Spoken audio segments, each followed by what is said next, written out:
Hello everyone, कैसे हो आप सभी। स्वागत है आप सभी का आपके अपने यूट्यूब चैनल यूनिक स्टार पर। उम्मीद है कि सब लोग घर पे अच्छे होंगे, स्वस्थ होंगे।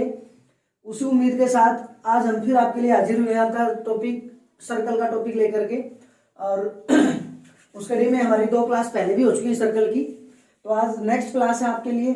तो उस क्लास में आपके लिए बहुत इंपॉर्टेंट क्लास आपकी आज की भी, जितने क्वेश्चन होंगे वो सारे के सारे इंपॉर्टेंट क्वेश्चन आपके। तो आइए अपना करते हैं काम स्टार्ट। सबसे पहला क्वेश्चन आपका, so that the perpendicular drawn at the point of contact, so that the perpendicular drawn at the point of contact to the tangent to a circle passes through the centre. Means अगर आपने किसी भी circle के ऊपर जो आपका point of contact होता है, जैसे कि मान लिया जाए कि आपके पास कोई भी एक सर्कल है और इस सर्कल के अंदर मान लिया जाए कि आपके पास ये पॉइंट ऑफ कॉन्टेक्ट है, और पॉइंट ऑफ कॉन्टेक्ट के बारे में आपको बताया था। अब क्या होता है पॉइंट ऑफ कॉन्टेक्ट, जहां पे आपकी टेंजेंट लाइन और आपकी रेडियस आगे मिलती है, तो उसके ऊपर अगर आप क्या करते हो, टेंजेंट लाइन जब आप ड्रॉ करते हो तो जब ये कोई पॉइंट मिलेगा आपका, तो ये आपका पॉइंट क्या है, पॉइंट ऑफ कॉन्टेक्ट। तो कहता है कि पॉइंट ऑफ कॉन्टेक्ट पर, ये जो पॉइंट ऑफ कॉन्टेक्ट है ना, यहां से आपने टेंजेंट से आपने क्या किया, एक परपेंडिकुलर ड्रॉ किया। क्या किया, एक परपेंडिकुलर ड्रॉ किया। तो जहां पे परपेंडिकुलर ड्रॉ करते हैं तो वो कहता है कि वो परपेंडिकुलर वाली जो लाइन है ना, वो आपकी कहां से पास होनी चाहिए, सेंटर ऑफ सर्कल से पास होनी चाहिए। ऐसा आपको प्रूव करना है। बात समझ में आ गई। अब जब सेंटर ऑफ सर्कल से पास होके जाएगी तो ये चीज आपको शो करनी है कि भाई ये चीज ऐसा ही होगा, इसके अलावा कहीं से बाहर नहीं होगा। तो उसके लिए हमने क्या किया, हम कॉन्ट्राडिक्शन से क्वेश्चन प्रूव करेंगे। इससे करेंगे कॉन्ट्राडिक्शन से। कॉन्ट्राडिक्शन से क्या किया हमने कि भाई हम क्या कर लेते हैं कि ऐसा मान लेते हैं कि अगर आप यहाँ से परपेंडिकुलर डालोगे ना, तो वो परपेंडिकुलर आपके सेंटर ऑफ सर्कल से पास होके नहीं जाएगा। अगर आपके सेंटर ऑफ सर्कल से पास नहीं होके जाएगा तो फिर हम उसको लास्ट में ले जाकर के सोल्व करेंगे, और सोल्व करने के बाद आपके पास एक ऐसी वैल्यू आएगी कि वहां पे आपके पास कॉन्ट्राडिक्शन हो जाएगा। जैसे आपने फर्स्ट टर्म में पढ़ा था, रैशनल और इरेशनल का हम काम करते थे। आगे आपको कोई क्वेश्चन इरेशनल प्रूव करना था, हम उसको रैशनल मान के चलते थे, तो वहां पे लास्ट में आपके पास कॉन्ट्राडिक्शन आ जाती थी जीसीडी की, एचसीएफ की। तो ऐसे कुछ इसके अंदर भी होने वाला है।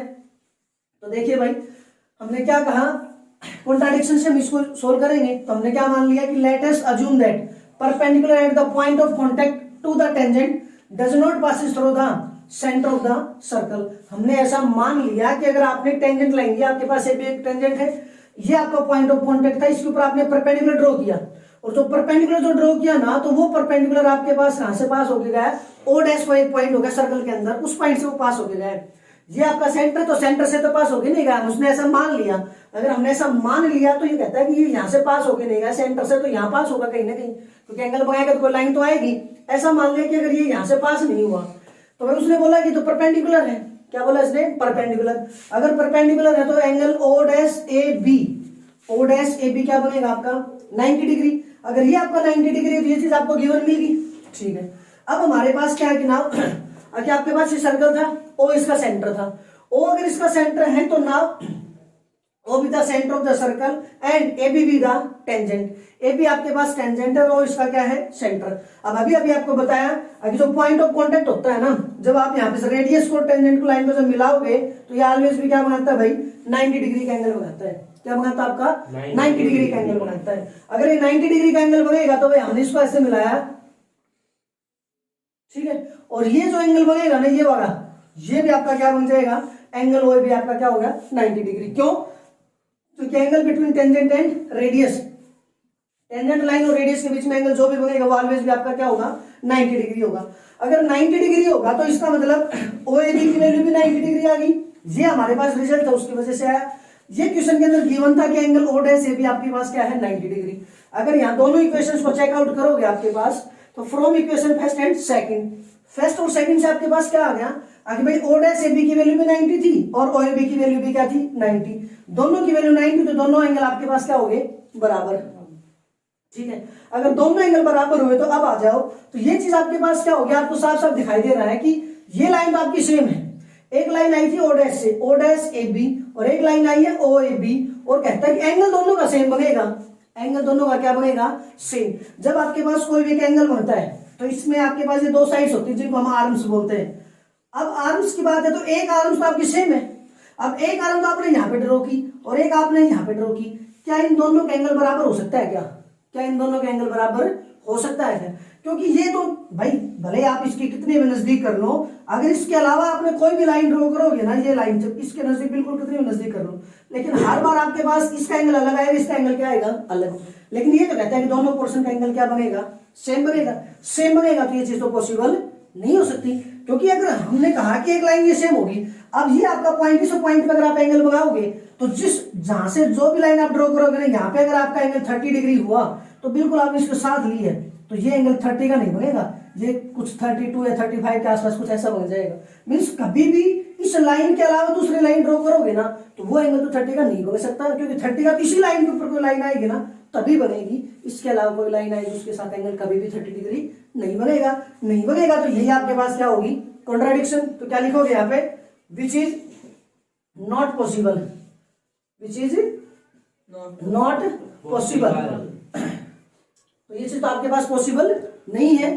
अगर ये चीज पॉसिबल नहीं है तो सो आवर अजम्पशन या our supposition is wrong, our supposition is wrong, hence perpendicular drawn to the tangent at the point of contact passes through the center of circle, बोलो क्लियर है यहाँ तक? Yes sir. देखिए भाई next question आपके पास, two concentric circles of radius 5 centimetre and 3 centimetre. दो concentric circle हैं जिनकी रेडियस एक की 5 सेंटीमीटर और एक की 3 सेंटीमीटर है। Find out the length of the code of bigger circle.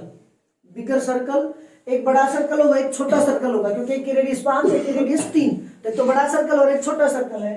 तो कहते हैं कि length of the code of the bigger circle, bigger circle की कोई जो कोड होगी ना उसकी आपको लेंथ फाइंड आउट करनी है। अगर उसकी लेंथ फाइंड आउट करनी तो क्या होगा, which touches the smaller circle. Means दो सर्कल होंगे। कंसेंट्रिक सर्कल क्या होता है भाई आपके पास, कंसेंट्रिक सर्कल आपके पास वो सर्कल होते हैं जिनका सेंटर तो क्या मिले सेम, लेकिन दोनों के रेडियस क्या मिले आपके पास अलग अलग मिले। तो ये आपके पास सेंटर तो दोनों का यही है, लेकिन रेडियस एक की ये है और एक की रेडियस ये है। तो दोनों का सेंटर अगर सेम मिल जाए, रेडियस अगर अलग अलग हो, तो वो होते हैं आपके पास कंसेंट्रिक सर्कल। तो भाई हमने ये डायग्राम बनाया, आपके पास हमने दो सर्कल लिए जिनका सेंटर आपके पास क्या था ओ, एक की रेडियस 3 सेंटीमीटर, एक की रेडियस क्या आ गई 5 सेंटीमीटर। और उसके बाद कहता है कि एसीबी हमारे पास क्या है, वो कोड है बाहर वाले सर्कल की। तो क्या है ये कोड, क्योंकि इसके अंदर इसको सर्कल को 2 पॉइंट तक कट कर रही है, लेकिन अंदर वाली सर्कल किसका काम कर रही है, एक टेंजेंट लाइन का। तो कहता है कि आपको इस टेंजेंट लाइन की, या यूं कहें कि इस कोड की आपको क्या निकालनी है, लेंथ फाइंड आउट करनी है। Find the length of the code of the bigger circle. जो बड़े वाला सर्कल है उसकी जो एक कोड है ए बी, इस कोड की आपको क्या निकालनी है, लेंथ फाइंड आउट करनी है। क्लियर आज ही। तो भाई आपके पास क्या है, हमने लिए एक सेंटर, एक सर्कल लिया हो जिसका सेंटर क्या आपके पास O B the centre of the circle, OC 3 centimetre and OA is equal to 5 centimetre the radius. ACB is a कोड which touches the smaller circle. ACB आपके पास एक टेंजेंट है जो स्मॉलर सर्कल को क्या कर रही है, टच कर रही है। अब एक बात बताओ, अगर इसको टच कर रही है तो जाहिर सी बात है भले ही बाहर वाले सर्कल की ये कोड होगी, लेकिन अंदर वाले सर्कल की तो क्या है ये, बोलो रेडियस, सॉरी अंदर वाले सर्कल की तो क्या इसका काम करेगी, टेंजेंट लाइन का काम करेगी। अगर टेंजेंट लाइन का काम करेगी तो ये इधर से सी आपके पास टेंजेंट बनेगी, तो सी आपका पॉइंट ऑफ कांटेक्ट होगा। तो सी पॉइंट ऑफ कांटेक्ट होगा, तो यहां से सेंटर से जो लाइन मिलाओगे वो इस पे परपेंडिकुलर एंगल बनाएगी। अगर इस पे परपेंडिकुलर एंगल बनाएगी तो यहां से आपके पास एक चीज मिल गया आपको, अगर भाई OCA आपके पास एक राइट एंगल ट्राइंगल होगी। OCA आपके पास क्या हो गया कि राइट एंगल ट्राइंगल होगी, और राइट एंगल ट्राइंगल में ये साइड 3 ये 5 ये निकाल लेंगे। अब तो क्या लिखोगे, in right triangle OAC right triangle OAC में आपके पास क्या आ जाएगा, by Pythagoras theorem, by Pythagoras theorem से आपके पास क्या आएगा आगे भाई OA, क्योंकि ये राइट एंगल तो इसके सामने अपोजिट साइड क्या मिलेगा, हाइपोटेन्यूज। तो OA की वैल्यू क्या आ जाएगी, OA का square is equal to OC square plus AC square. OA की वैल्यू आपको कितनी दे रखी है 5, तो 5 का स्क्वायर करो 25, OC 3 है, 3 का square 9 plus AC square. AC square की वैल्यू चाहिए आपके पास, ये आ जाएगा 25 minus 9 is equal to AC square. ये आएगा 16 is equal to AC square. So AC की वैल्यू कितनी आ जाएगी आपके पास 4। क्लियर यहाँ तक? अगर यहाँ तक आपको बात क्लियर समझ में आएगी तो ये लेंथ आपके पास कितनी आएगी 4। अब हमने हमारी पिछली क्लास में एक आपको थ्योरम करवाई थी कि अगर मान लिया जाए हम इसको थोड़ी देर के लिए भूल जाते हैं अंदर वाले सर्कल को, और यहाँ से आपके पास ये था कि अगर ये कोड होगी और सेंटर से अगर आप इस पे परपेंडिकुलर डालोगे, क्या डालोगे इस पे परपेंडिकुलर, तो जो परपेंडिकुलर आप डालोगे तो perpendicular drawn from the centre of the circle to the code bisect the code. क्या था? Bisect the code. अगर आप सेंटर से कोड पे परपेंडिकुलर डालोगे तो वो परपेंडिकुलर वाली लाइन उस कोड को क्या करेगी? बाइसेक्ट करेगी। अगर बाइसेक्ट करेगी तो जाहिर सी बात है ये वाला पोर्शन है और ये वाला पोर्शन क्या है? बराबर है। अगर इस दोनों पोर्शन बराबर हो गए तो AC की वैल्यू हमने 4 निकाल ली, तो CB की वैल्यू क्या आ जाएगी 4। तो यहां से आप क्या लिखोगे? इसके बाद also AC is equal to 4 आया है तो BC भी क्या आ जाएगा 4 सेंटीमीटर। क्यों? यहाँ पे रिजल्ट लिख देना, perpendicular drawn from the centre to the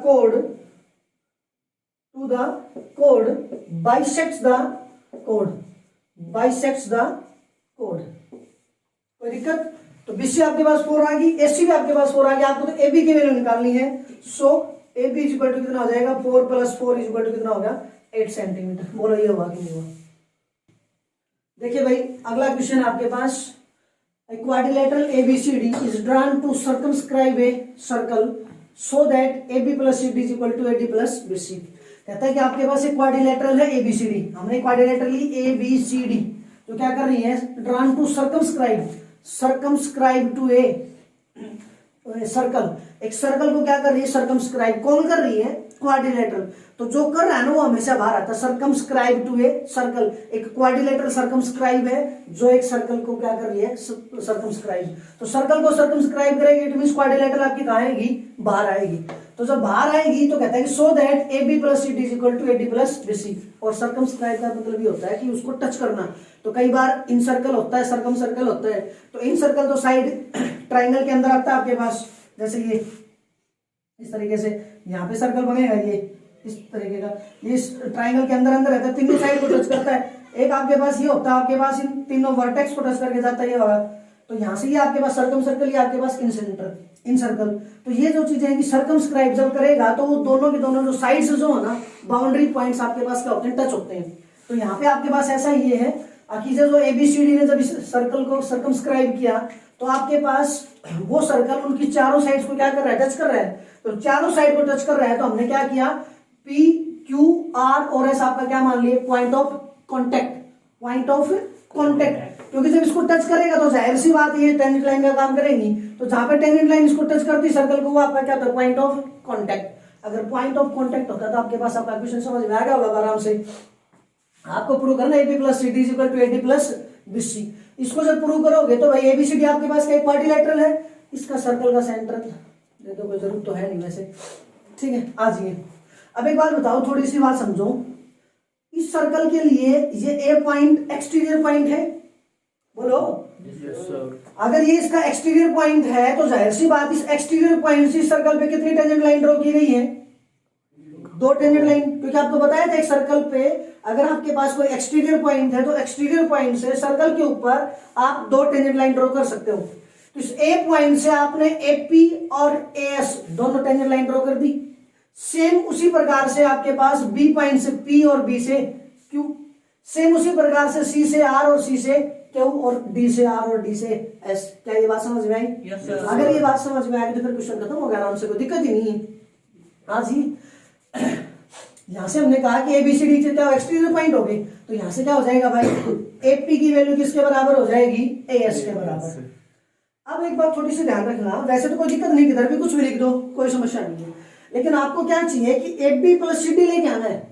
अच्छा, AP + CD जब लेके आओगे तो AP और CD का जितना भी पोर्शन है ना वो एक साइड कर दो और AD BC का पोर्शन दूसरी साइड कर दो। तो भाई यहाँ पे जब नेक्स्ट B पे जब काम करोगे तो BP और BQ है तो बराबर, किसी भी तरीके से लिख लो। लेकिन देखो AB अगर चाहिए ना तो AP में क्या चाहिएगा? AP भी चाहिएगा और BP भी चाहिएगा। AP और BP दोनों ऐड होंगे तब AP बन जाएगा। तो जिधर आपने AP लिखा है उधर क्या लिख देना? BP लिख देना। इस बात का थोड़ा सा ध्यान रखना भाई। बात समझ में आ गई क्या? Yes sir. तो देखो भाई, हमने क्या कहा कि हमें एपी बनाना है, तो एपी बनाने के लिए एपी और बीपी दोनों चाहिए। तो जिधर हमने एपी लिखा था उधर हमने क्या लिख दिया, बीपी लिख दिया। तो क्या हो जाएगा, BP is equal to B Q. कोई दिक्कत? अब सेम यहाँ से सी डी चाहिए, तो सी डी जब चाहिए तो सी डी में क्या चाहिए, सी आर और डी आर चाहिए। तो भाई सी आर और डी आर क्या लिख देना, इधर वाली साइड में लिख देना। अब सी का नंबर आएगा तो सी क्यू और सी आर बराबर होंगे, तो हमने इसको लिख दिया C R is equal to C Q, और भैया आ जाएगा आपके पास D R is equal to D S. ठीक है, और यहाँ सभी का एक रीजन लिख देना। अब length of tangents, length of tangents drawn from an external point, from an external point। किसी एक्सटर्नल पॉइंट से किसी टेंजेंट, हमने टेंजेंट लाइन ड्रॉ की किसी सर्कल पे, तो उनकी लेंथ ऑलवेज भी क्या होती है, बराबर होती है। तो भाई इसको इक्वेशन 1 मान लो, इसको इक्वेशन 2, इसको इक्वेशन 3, इसको इक्वेशन 4। तो यहाँ पे क्या लिखोगे, adding equation first, second, third and fourth. कोई दिक्कत, कोई समस्या? तो यहां से आपके पास क्या आ जाएगा, इसको ऐड करेंगे तो ये सभी ऐड हो जाएंगे, AP plus BP plus CR plus DR is equal to, left में लेफ्ट ऐड हो गए, राइट में राइट के, तो क्या हो जाएगा आपके पास AS plus B Q plus C Q plus DS. कोई दिक्कत, कोई समस्या? अब आ जाइए AP plus BP, AP plus BP, तो एपी प्लस बीपी आया तो ये क्या बन गया आपके पास, AB. CR plus DR, CR और डीआर क्या बन गया, सीडी। ठीक है, इधर आ जाइए एएस, एएस तो ये है, और एएस में क्या जोड़ोगे, डीएस जोड़ो। तो देखो एएस और डीएस को जोड़ दें, तो एएस और डीएस को जोड़ो क्या बन जाएगा, एडी, और बी क्यू और सी क्यू को जोड़ के क्या बन जाएगा, बीसी। बोलो, ये चीज आपको प्रूव करनी थी? Yes sir. हो जाएगा? Yes sir. कोई समस्या? No sir. सभी को? Yes sir. तो भाई ये क्वेश्चन तो आपका कंप्लीट, अब कोई समस्या नहीं है। अब इसी से बिल्कुल सेम मिलता जुलता क्वेश्चन आपका दूसरा क्वेश्चन, अगर भाई सो that the parallelogram circumscribing a circle is a rhombus.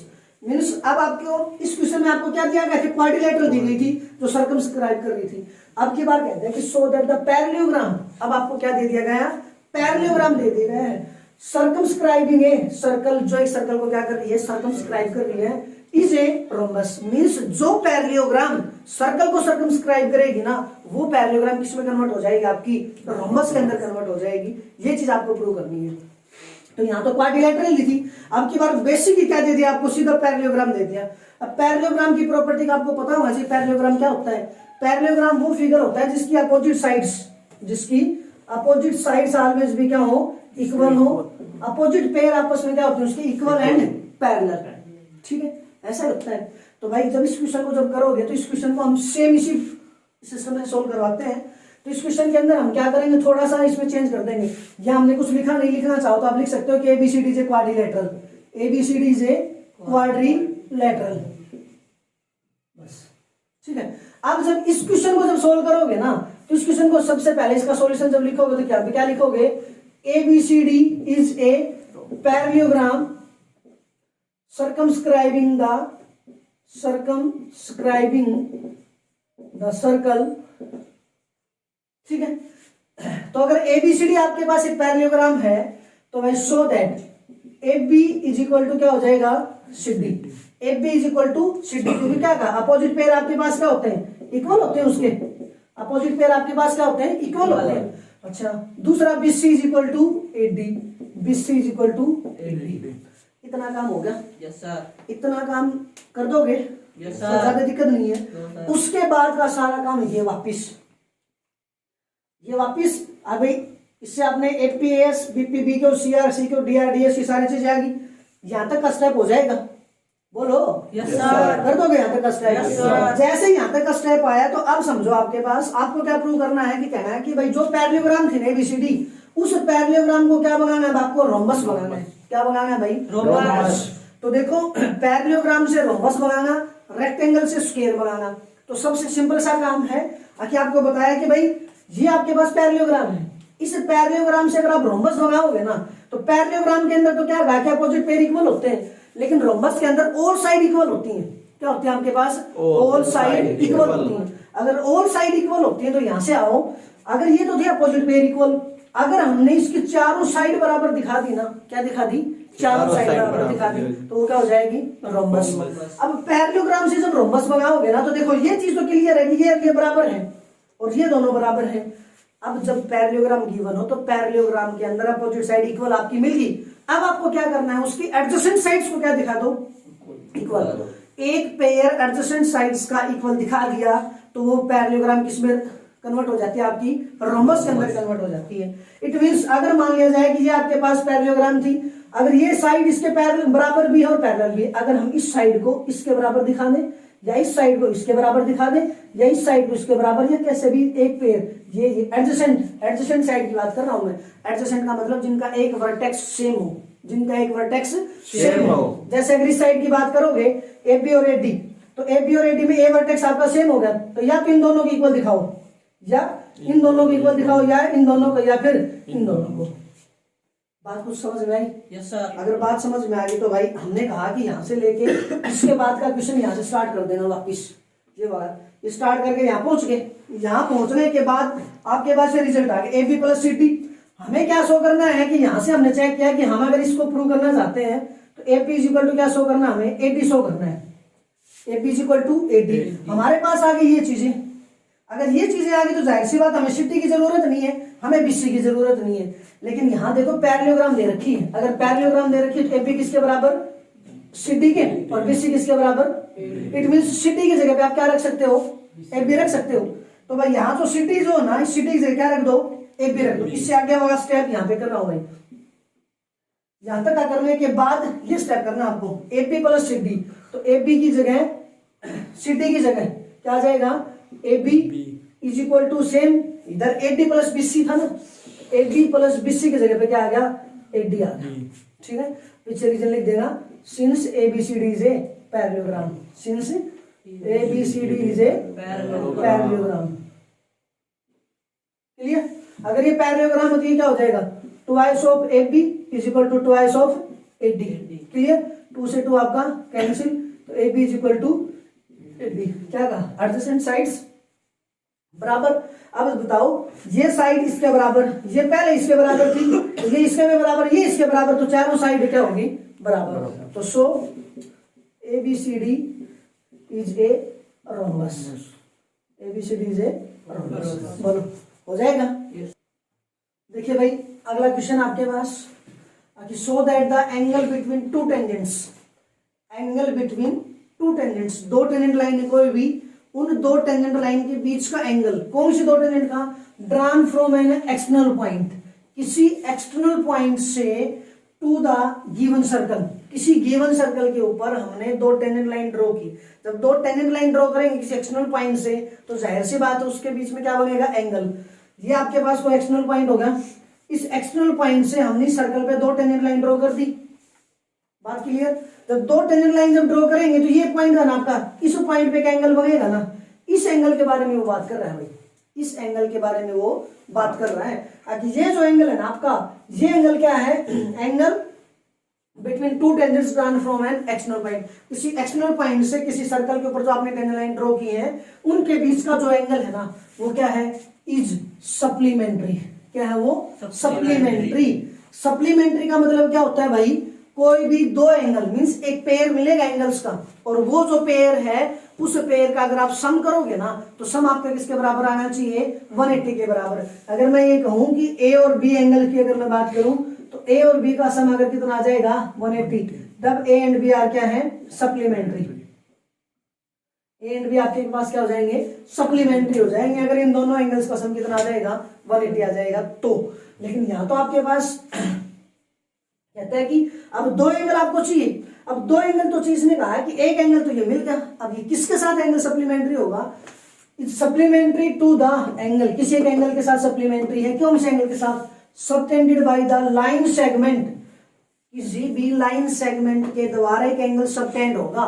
कोई भी दो लाइन सेगमेंट है जिनके द्वारा एक एंगल सबटेंड होगा। कहां पे होगा? Line segment joining the point of contact, जो line segment point of contact को क्या करेंगी? ज्वाइन करेंगी टू द सेंटर, सेंटर के साथ। इट मींस अगर पॉइंट ऑफ कॉन्टेक्ट जो आया है उस पॉइंट ऑफ कॉन्टेक्ट को अगर आप सेंटर से मिलाओगे तो आपके पास एक पॉइंट बनेगा। उस पॉइंट पे जो एंगल बनेगा ना वो वाला एंगल इस एंगल के साथ क्या है, सप्लीमेंट्री है बेटा। क्लियर? तो पॉइंट ऑफ कॉन्टेक्ट कौन है आपके पास, ये पॉइंट ऑफ कॉन्टेक्ट है। इस पॉइंट ऑफ कॉन्टेक्ट को कहां से मिला दो भाई, सेंटर से मिला दो भाई। कहां से मिला दिया, सेंटर से। जैसे सेंटर से मिलाया ना तो ये जो पॉइंट बना है ना, ये जो पॉइंट आपका बना है, इस पॉइंट से आपको क्या निकालना भाई, एंगल निकालना आपका। इस पॉइंट से आपको क्या निकालना है, एंगल। अब ये जब पॉइंट बना तो यहाँ पे क्या बन गया, एक एंगल बन गया। अब कहता है कि ये दोनों जो एंगल है ना आपके पास क्या है, सप्लीमेंट्री है। ये तो सो सिंपल सा क्वेश्चन है, बिल्कुल जमा आसान क्वेश्चन हो गया।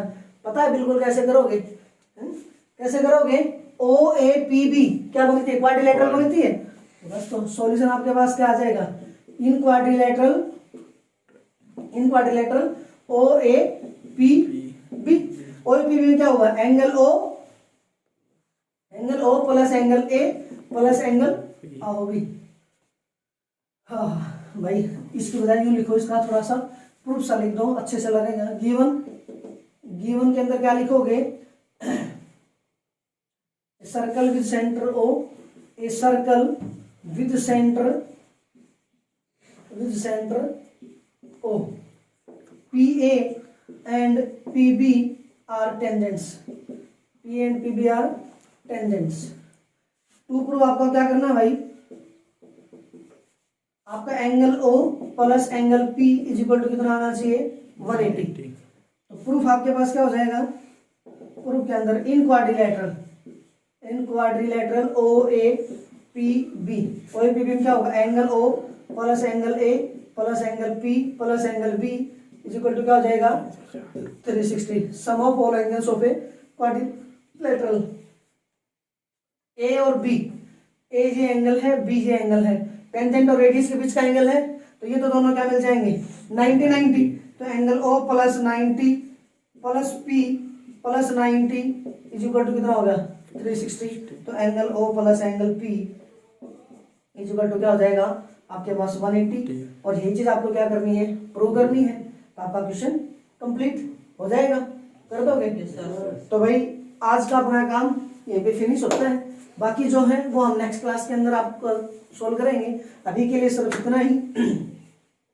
तब तक आप बने रहिए हमारे साथ और ज़्यादा से ज़्यादा इस वीडियो को शेयर करें अपने दोस्तों में, अपने फ्रेंड्स में, लाइक करें, कमेंट करें। और जिन्होंने हमारा चैनल अब तक सब्सक्राइब नहीं किया है वो सब्सक्राइब करें और भाई बेल आइकन को जरूर प्रेस करें ताकि सबसे पहले हमारी नई वीडियो की नोटिफिकेशन आपको मिले। आपको